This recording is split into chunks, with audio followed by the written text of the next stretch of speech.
యోబుకి ఎంత గొప్ప నిరీక్షణ అండి, ఎంత కనిపెట్టే విధానం. ఇదిగో ఆయన నన్ను చంపినను. ఎప్పుడైనా ఇలాంటి విశ్వాసం మనలో ఎప్పుడైనా కనపరిచావా?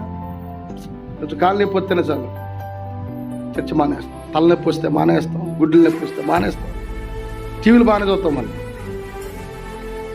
తలంతా తిరిగిపోతుంది అయ్యగారు. పగల దేవుని సన్న దూరం అయిపోండి లేదు అయ్యగారు, కానీ ఇంటి దగ్గర పని మాత్రం బాగానే చేస్తూ ఉంటాను.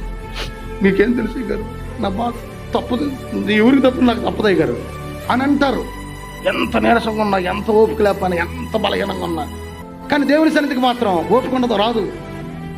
కొంచెంసేపు కూర్చోలేరు, కొంచెంసేపు పాడలేరు, కొంచెంసేపు వాక్యం లేరు, కొంచెంసేపు ప్రార్థన చేయలేరు. బలహీనతలతో ఉన్నప్పుడే మనం ఇంకా దేవునిలో బలంగా బలపడుతూ ఉండాలి. స్తోత్రం చెప్పండి. యోబు చేసిన పని అదే, స్తుతించాడు. అందుకే తద్వారా మరలా తిరిగి కృపను తను